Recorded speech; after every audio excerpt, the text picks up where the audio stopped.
This video, I've got a Gibson Les Paul Custom laying down there. I've got this Burny Les Paul Custom or RLC60. Are these things the shiz or the other thing that's not the shiz?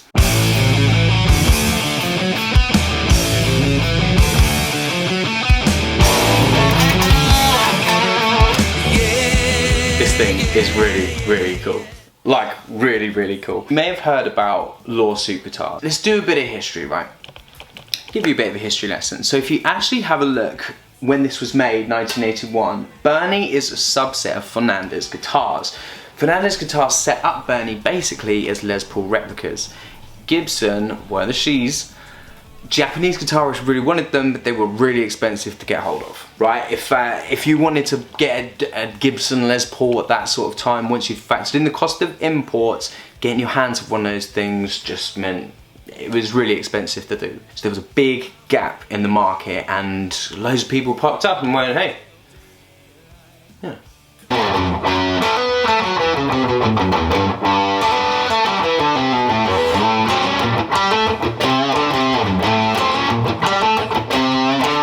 Introducing the Burny RLC60 Les Paul Custom.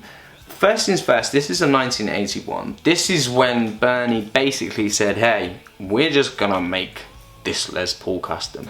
And if you were to cover the decal on the headstock there, if you get that in, it'd be difficult to differentiate.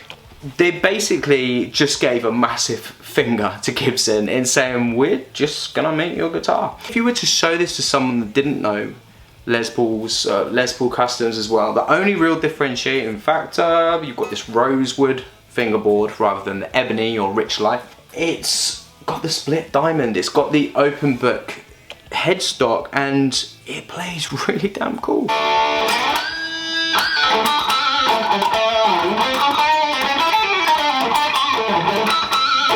Look at the guitar, getting up close to it, it pretty much ticks all the boxes of the Les Paul Custom.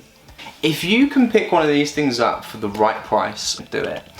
When they initially came out in Japan, RLC60 stands for the retail price of the RLC60, 60,000 yen, 70,000 yen for the RLC70, you get the idea, right? It's the kind of thing that you could gig or you could hit it. It's the kind of thing that you could bash up a little bit and it wouldn't break your heart. Like with the Les Paul Custom, the cost of that thing, it becomes like your child. And if that thing was to get damaged, I would be hurt. This one's been gigged. It's been really well gigged. The hardware's great. It looks fantastic. And it's absolutely worth getting. Absolutely worth getting. What we are comparing it to, right, is the daddy.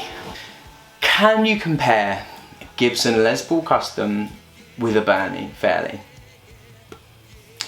The Custom just has another edge to it. It's just got another layer, not only of quality, but just the way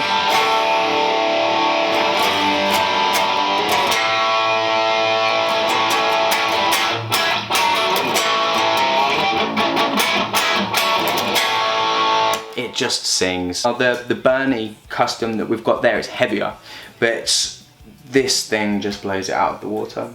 It does, blows it out of the water, but price-wise, it's gonna cost you a few quid, they're not cheap. So over in the UK, you're looking about 4 grand, like just over 4 grand, so in the States, probably like 6, upwards of 6, whereas you could probably pick up a Burny RLC60, like a decent one, I don't know, 600 quid. It's apples and pears. This thing is significantly more expensive, but there is an edge to it that just takes it, it's a different league.